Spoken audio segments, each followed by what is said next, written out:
That didn't work. Okay. Okay, so good morning. Today I have Avinash and Kriti here from the Wabisabi Project in India, and they are a beautiful entrepreneurial couple who are keeping alive the ancient traditional Indian textiles making and also natural dyeing processes. And we've worked really closely with them here at the Hemp Temple on our most recent collection of peace teas and freedom pants. And we're super excited about this collection. It's our best ever. And so I wanted to have a chat today with Avinash and Kriti to really talk about the whole process that went into making this collection, because behind the scenes there was months of work and so much love, and these guys are so intimate with the whole process, and I really feel it needs to be shared. So before we really dive into that, I just wanted to start with you guys sharing your inspiration for the whole project and kind of the beginning seeds and what it has evolved into now. Yeah, so if you guys wanted to share a bit about that, either of you can jump in. Thank you, Anna. Actually, Wabisabi Project started in 2016 with our because we fell in love with this textile that belongs particularly to Rajasthan, and it's called Jajam.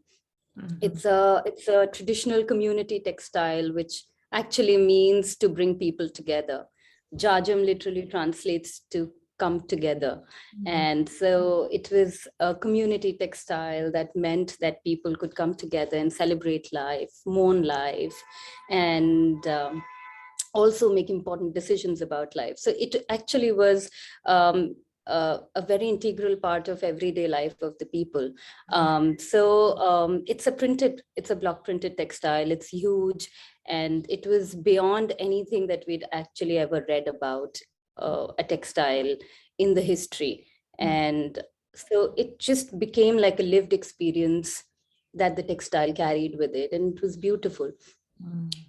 So we started by researching on that textile even before we were into making the textile. Mm-hmm. So because we wanted to know, learn, and simply because Avinash and I both are not from textile background. So it wasn't an immediate idea to start making it, because it didn't come to us naturally. But because we fell in love with the textile so much that we wanted to recreate it because of its values also. So that's how Wabisabi Project was born. I think the seed of this was laid even before when we weren't together as well. I think we were individually both doing stuffs around community in our own sense. Like Kriti, I used to do community art. I used to do some community activities in Jaipur city, just an act of bringing people together, like-minded people together around interests, around motives, around activities, and just seeing what happens. What is the joy around it, and what do you get, what do you let go, and all those things. And when we came across this textile, which is pretty much a serendipity that hit us right in the head. We thought, this has everything in it. And when we started to recreate it at our studio with the community sense and also the technicalities of dyeing and printing, it just exploded for us. The whole process and the whole heterogeneity of that it had in its whole essence, that just clicked us very easily for us. Yes, especially because the processes were also very traditional of making a textile, how it was traditionally made. So we just kept going deeper into history and of making things, of seeing things. So we were actually going back in the past, really talking to people who were reminiscing of the past. And it was just very intriguing to start to take some things from there and bring it in the present. So I think that curiosity kept this project going and sustaining while we were learning, because there had to be some joy and some passion that would drive this project. So it was this back and forth and this experiment and failing and then just keep doing just it, trial and error. just trial and error, and just bringing in the past into the present. And also then questioning these whole idea of how just understanding, I mean just seeing, not even understanding, just watching nature at work, basically. So a lot of we derived a lot of understanding from there about life in general. That how when you work with nature, what are the things that happen, what are the things that don't happen, and where does our ego come in, where does our ego, where do we mess up, all those questions of equality, equitability, control, exactly, all those little tiny details we had to let loose everything. It was right in front of us. We couldn't control a thing. We had to let loose. I mean, it is initially, and I won't believe, when we started, we weren't considering water as an important aspect of natural dyeing, because we never really thought water like that in our daily lives. Also, we're not brought up like that. We've lived in the cities, water comes off the taps, and where it is coming from, you're so disconnected. So we weren't really achieving what we wanted to. And after all the changes that we did, all the things that we tried, we realized it was as simply as the water. That was not going well with our palate, which means there are certain qualities of water. There is hard water, there's soft water. Water changes after the rainfall, so the groundwater changes. So we weren't accounting to all these things, that the water can be so important in your color palette and your daily day-to-day workings with natural dyes. Yeah, and so that was affecting every time the colors, if the water was changing. And such a huge journey you guys have been on, and so much learning in that, and so much philosophical understanding, it sounds like, and a lot of almost inner work that had to go on along with all of that processing. So it's really beautiful to hear that, and just to see your passion there and your integrity along the whole journey of really sticking with it, and not faltering, I guess. You were just like, okay, why is this going wrong, and like really coming to those challenges. So it's super inspiring. Thank you for sharing. Thank you, Anna. And have you seen now like your jajams being used in that sense, in that community sense? Like, have they come back to life, or is it still, maybe it's more of an art because you have taken something from history and brought it back to life? Is it more of like an art piece, or is it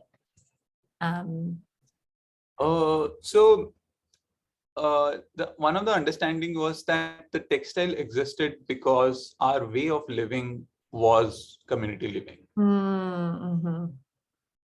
In today's hyper individual world, to recreate that community living, we need to do a work in the community first.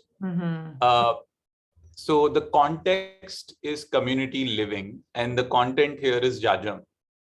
So, and we have realized over working in our individual lives and in this project as well, that content is always subservient to context. right? So, but in today's world, we make content supreme than context. So we have to work on the context again. We have to move from that individuality sense to community sense, and then certainly you will see Jajam will immediately make sense. So our project doesn't push Jajam, which is a content, push out there. We make it a tool which pushes the context and puts it right in front of the audience, that okay, there is a different kind of value which is distributed pretty much equally when you live in community, when you live with nature. So we are, that is a tool for us to present that context to people. Here is a different way of living, away from your maybe a completely customized Instagram feed, to a completely asymmetric, heterogenic kind of a environment. And then you see whether you fit in, or what are the characteristics that you come up with within yourself. Yeah, that's really awesome. It's giving space for people to see, and be inspired, and then be like, oh, what's my role in this, coming back to community living. So I feel so on board with you guys. And I really feel like we need to come back to that community. I don't think we need to go back in time, but we need to we've gone so far one way, and it's definitely, there's that call back to community, and it's kind of the vision that I hold up above everything is community. And it's like we're just slowly bit by bit walking there, and it feels like it's like we're all on that journey, and a lot of us, but it feels beautiful to be walking that journey with you guys. We're so amazed with your work as well, Anna. The Hemp Temple is doing is just so beautiful. It's amazing to see work towards community, and all those with a sense of the values that we read in your posts and your podcast, and what you are trying to send across, which is great. I mean it's just not an idea, that is why we connect even more. So you are living that idea. I mean, you guys are living that idea, and then just trying to see, because I'm sure you found a great delight in living in that way, that you want to now spread and spread that energy around, and that's so natural to do that when you see that you have discovered something that is so joyful. That instinctive reaction is to share with people, and I think that's where we find similarity in our journey as well. We found something very similar, of the joy of living, just the joy of happiness, joy of being in just the journey and not taking it like a destination kind of a thing, just enjoying the process, and just like just like a flow, just being in the flow.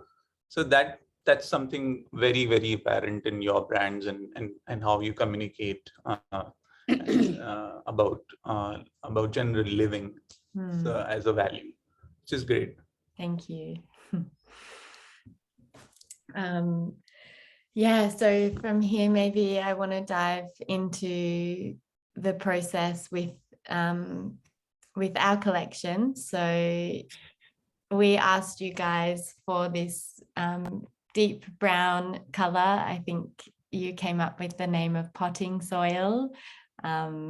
And I just want to know, you've shared with me a bit about it, but I want to really share with the listeners, and our community, how that process was. And because yeah, you were like, wow, this brown color, it had so many other colors had to go into it. And so, yeah, if I was wondering if you could share about that. And anyway, you can go anywhere with this, the whole process. Yeah, whatever comes up. Oh, so yeah, we were very excited, Anna, when we received that color from you. And because it's always exciting to build a color. I mean, because you are actually working with tones and you're trying to imagine your natural ingredients and what will give you what color. And for your potting soil color, we started. Now what happens in natural dyes, there are certain colors that have a great kind of which are traditional colors and historic colors, and they're known for their longevity. Like, by longevity, I mean that, they're going to be they're going to withstand the weather, the the the time, and any abrasions and light, sun. So they're going to stand the test of time. So we started by building base colors with those dyes, so that even if the color fades, it fades to not a dull gray or whatever, but it has that beautiful undertone of these very permanent colors. So we started imagining what were those colors, and because it was a brown, we started doing madder. Madder was our red.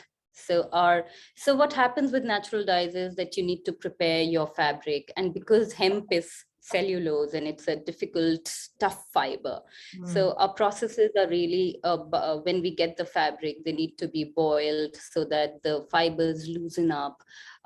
They're boiled with alkaline substances, and it kind of creates that bounce into the fiber. They open it up so that they receive the color.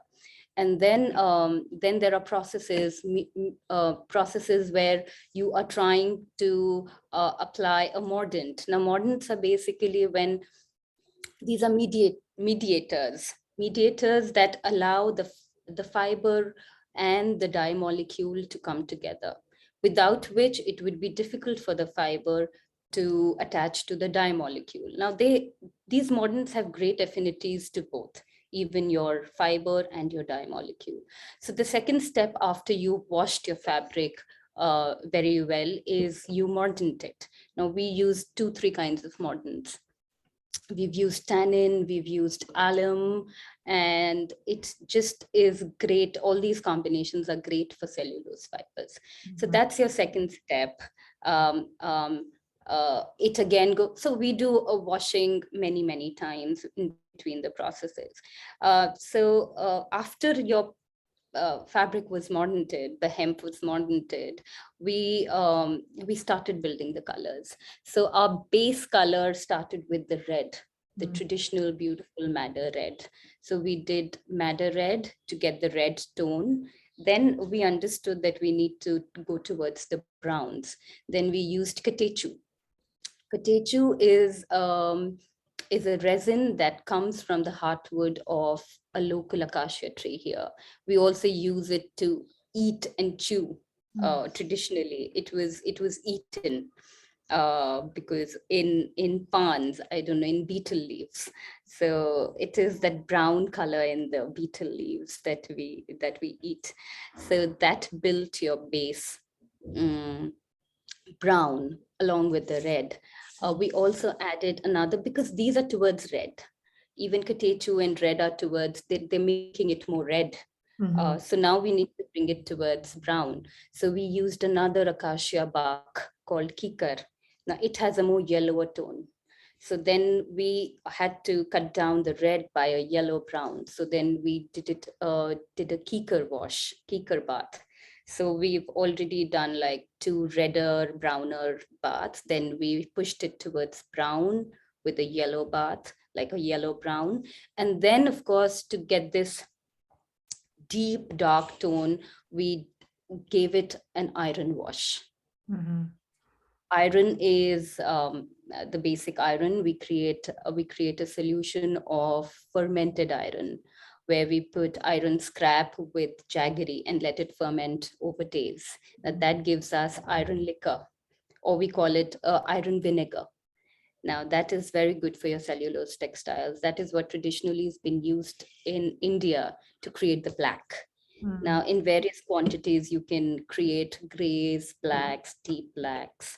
So, yeah, so now to give that overlay of the gray on a very deep, dark brown, we gave it an iron wash. So that's how your color was made.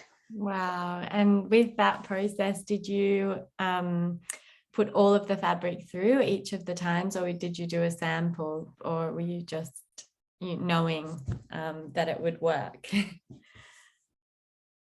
No, we had to, yeah, so sampling is always the first stage. I mean, we had to build the color and be sure. So that's a lot of trial and errors. And another thing that we practice with natural dyes is that we, after we've done the sample, we have to know the color, how long would the color withstand. We do certain tests where we kind of put it through sunlight, like intense sunlight. We put the swatches into intense sunlight for 7 days to see how much of the color we've lost, which is what we did for you as well.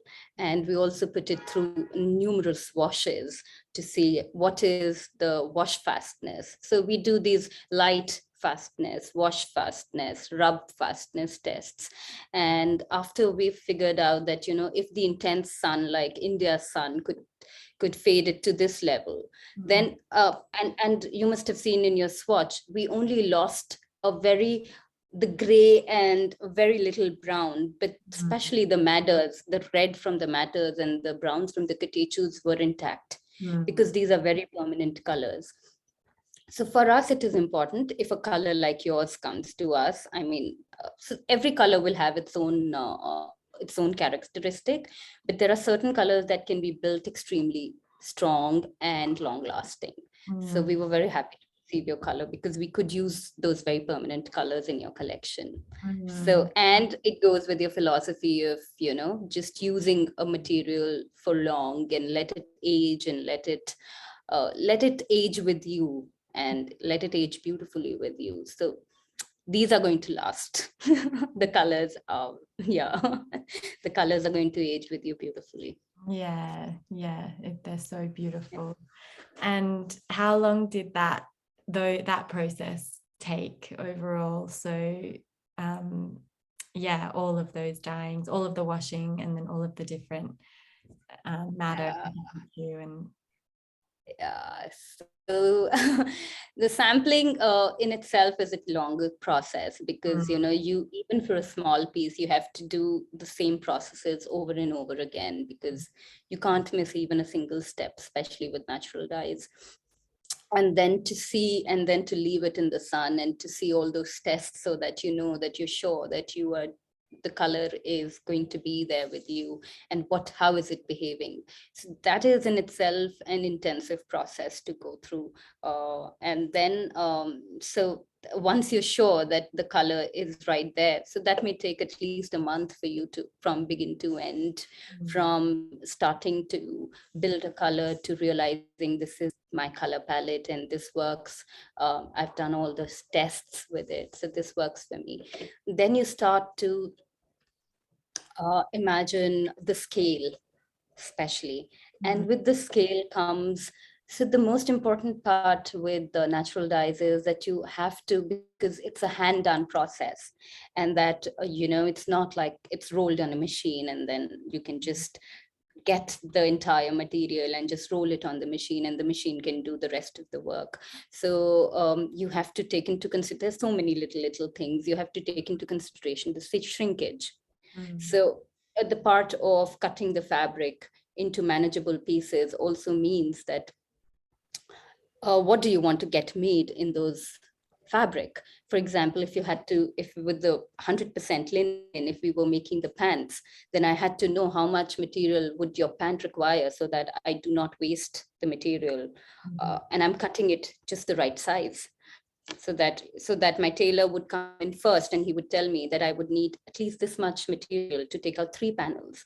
So now with the material that we cut for you actually took out 1 pant material and 1.5 pant. You know what I mean? It was like 3 panels from 1 cut. So then, and then so that we did not waste the fabric. So we knew exactly what is the cut that we want. Then we see what is the shrinkage. Then we add the shrinkage to the cut. So it is a lot of backward calculation. So so from there on, and then what is the weight of the fabric? You know, how much is manageable for a human hand? Because it was a very heavy fabric, we could have gone for maybe a double cut where we could have taken out probably 3 entire pieces.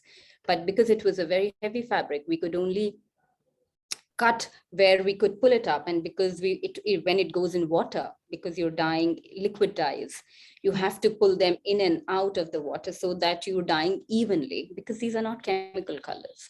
Once you put them in the dye bath, they stay in it for at least 2 hours in hot water. So and then you have to keep working on the pieces. You have to keep working on the pieces so that the dye is evenly spread, because the fabric can fold, can do things, and it's not chemical. That it's just going to lay itself without any trouble. It just slowly builds. If anything is not exposed to the dye well, will get patched. So you need to make sure that the fabric is flowing in the water, it has enough space in the water, and then you using your hands to work on the material. So the weight is very important. And then for each time that you want to do, for example, if I'm starting with madder, so madder has to be weighed, then it has to be soaked over days. Soaking, because it releases the pigment in water. So any bark dye, any root dye has to be soaked over days so that you maximize your extraction and you're not wasting the color. Madder is also very difficult because you have to be very, very temperature specific. Now, all these dyes that I'm talking about, we've built it with 4 colors, your collection. Each of these natural dye ingredients are very, very peculiar, and they have their own characteristics, which means that madder has to be handled differently.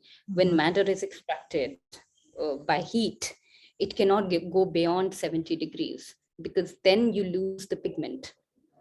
So when you're heating for extraction, one person has to constantly manage the temperature. And when you're dyeing it for 2 hours, you can't go beyond a particular temperature, because then the color completely goes wrong. And then you have to take care of the pH, the water quality, and additions and subtractions. So this was a process that we did so basically, all in all, soaking, extraction, dyeing, and then second dyeing, and then third dyeing. It took us almost like 2 months.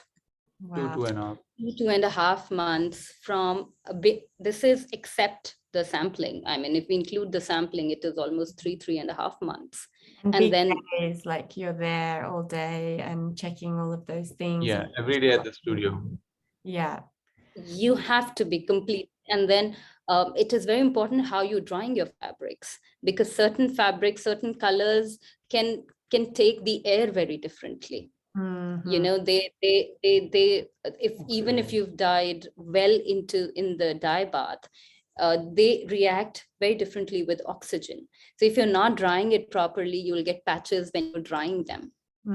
So like Katechu is one such dye, that if it doesn't air evenly, it'll get patches when it comes in contact with oxygen. So it's so peculiar. Every dye is so peculiar that, you know, you have to be on your foot, and you work as a team. You work as a team, because if the team goes, if there is a miscommunication between the team, it can go wrong at any stage. So the teamwork is so beautiful, and it's so important, and it's so synchronized. It was so much fun because we were all at it. Everybody knew that this had to be done this way. And my God, you should have seen, we had so much fun doing it. It's so much fun, and it was winters, and thank God it was winters, Anna. We couldn't have done it in the summers because there was so much heat that we were applying all the time. Wow. And winters just did it for us. We are like, we have this big tank in all of this, in which is fire, like wood fire, and we couldn't have done it in summers. It's already 45 degrees here, Celsius. Wow. And with no, we couldn't have done it. We would have told you, no, we can do this only in winters. But it was fun during that because we everybody would sit around the fire also, and you could see the boiling happening and the dyeing happening. No, it was fun, and we had so much fun. Also because it's very challenging. And it was wonderful that, it's been 5 years that we are into this. And it's amazing and it's nothing that you can learn in a day. I mean, there are only recipes that you can learn in a day. But, knowing that this dye, when it comes in contact with the air, nobody will be able to tell you. It's because you're seeing it every day and you're doing it every day that you realize that, you need to be very careful when you're drying this. And with certain colors, drying is not a problem. So we were learning all these things. But then when Hemp Temple came to us, we were applying all these things to a 300-meter collection.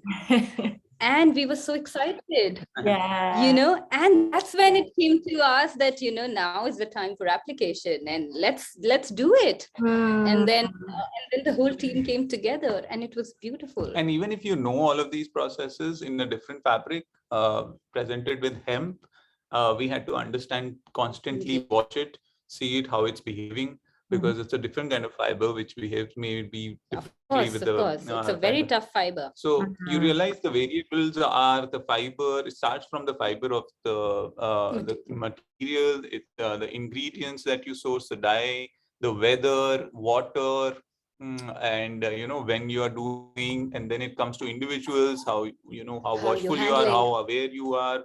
And then when it comes to team, how synchronized you are, everything. You can realize, you're already realizing probably that you're talking to nerds of dyeing and printing. We can go just constantly on it, right? No, because it's a wonderful experience, and it's so fresh in our memory, and it was really wonderful, actually. Yeah, thank you, Anna. And in fact, we were just talking that we enjoyed so much. Also because there's this constant fear of going wrong, and going wrong at any stage. So this is what so this is what is fun for us, is that when you're working with natural ingredients with nature, you'll always find we realize that we always it always pushes you to be in the awake mode and never to be in sleep mode. So you're constantly, whenever you are sleeping, you're caught, and something goes wrong, and you just realize you're constantly then investigating, reflecting. Yeah, you're always in that problem solving mode, which I love, because you like, oh God, this happened, and then you come to you're like active on your problem solving mode, and then the team is thinking, and what can you do, and what went wrong, all these small these asymmetries that are built in nature will constantly push you towards it always feels like I give this example a lot. You constantly feel like you're on a surfboat, because you're constantly balancing, because everything below you is volatile, it's moving constantly at incredible speed.